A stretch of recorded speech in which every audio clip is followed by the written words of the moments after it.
Hi, we're here at the MTA 2013 Symposium with Mr. Larry Williams. It's an honor and a pleasure to be hosting an interview with you. The honor is mine, so it's a pleasure. Thank you. Thank you for coming in, and you'll be having a live trading session in a few moments.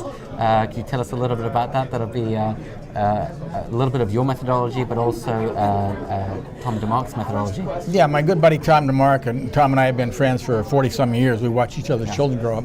Unfortunately, he won't be here today because his daughter's in the hospital, but his best man will be here, who will be explaining Tom's techniques. I'll be showing some of my techniques that have not been seen before for short-term, really short-term trading. But the market's almost ready to close, so it'll be really short-term trading.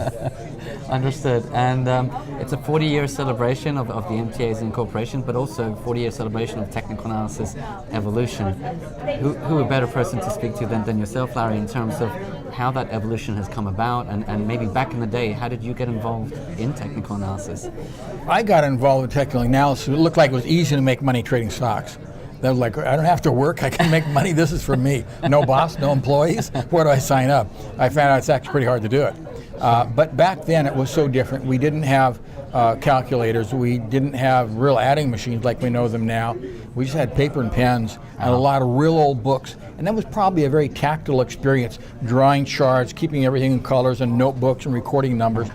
But it sure is nice to do it the way we do it now. What were the big influences for you back then? I mean, how did you come to learn a lot of what you know today? I mean, I guess experience, of course, is Well, there are a couple of individuals in my life that just meant so much to me. One was Gil Howler, who had a stock newsletter. And Gil kind of took me under his wings and was just great. He was way ahead of his times. Unfortunately, he's passed on. And another fellow, Bill Meehan, who had been a member of the Chicago Board of Trade. And Bill showed me about the fundamental aspect of the market. I showed him about the technical aspect. So it was a great blend. But those two people will always stand out because they took time out of their lives to help a young kid. And that was just an amazing experience. And where do you see, Larry, the future of technical analysis? I mean, in the past. Boy, it's tough. It's tough because in the old days, we just literally went through like the guys that are cutting down the rainforest in Brazil. That was us. We came in with these chainsaws, cut down every chart, looked through everything, and now we've got computers, and these numbers have been beat up so much. So I think it's going to take a tremendous amount of creativity. Math's not going to beat the market. It's a combination of creativity and understanding how that can be placed in mathematical models. But from now, we're going to watch the creativity expand to get a lot better at this. And for people that are watching the markets really closely, what strategy do you think at least has worked best for you in these kind of changing, volatile markets? Clearly, the best strategy to work best for me is to find a market that's set up. I'm really a conditional trader. I find fundamental conditions, then turn to technical analysis for my entries, my exits, my stop points. But to me, it's a combination. Conditions first, then technical analysis for the timing of those positions. And if we could ask a question for all the new generation of technicians, what words of advice could you give to kind of people that are still new in the game and want to learn more about our industry? Sure, if you want to have a lot of fun, day trade. If you want to make money, don't day trade. It's so difficult to day trade. It becomes a nightmare. There's a lot easier lower hanging fruit on longer term position traders. That would be my big advice, and don't bet big. Don't watch your margin. Margin kills people.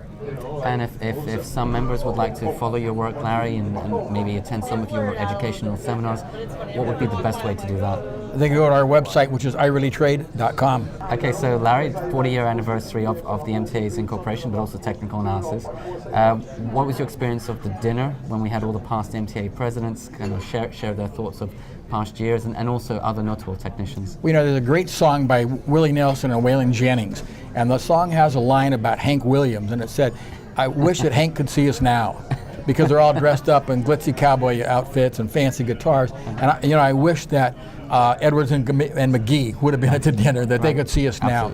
That was a big thought, and also to see all my old friends there, people that I've known, in some case fathers and sons, and people I knew literally as teenagers that are now learned from me a little bit, other people, now they're active in the MTA. See people like Bob Prechter I've known for these years. Bob has done so much to help the publishing business. People aren't aware of what Bob's done to make certain that we have the right to publish, freedom of press in this country. So to see people, those connections, that's an amazing experience. Just so much depth to it.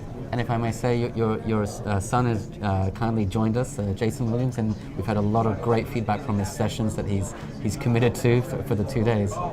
Well, it's a thrill to be with my son. He used to introduce me in China. He's fluent in Mandarin when I would lecture in China, so to be able to introduce my son here was great. And it would figure that he's a psychiatrist with a father like me. And just finally, Larry, what would you say is the importance of having these technical analysis kind of events, kind of bring people together, share ideas? How important would you say that is? Well, I think the big element is a lot of friendship. I mean, I would really put that first. But secondly, it moves the discipline further ahead and makes it more credible and establishes parameters so it can get better and be more scientific, if you will, and be more analytical. So it just, things get better if there's a little pressure on it, and that's what I think the MTA does. It makes things better.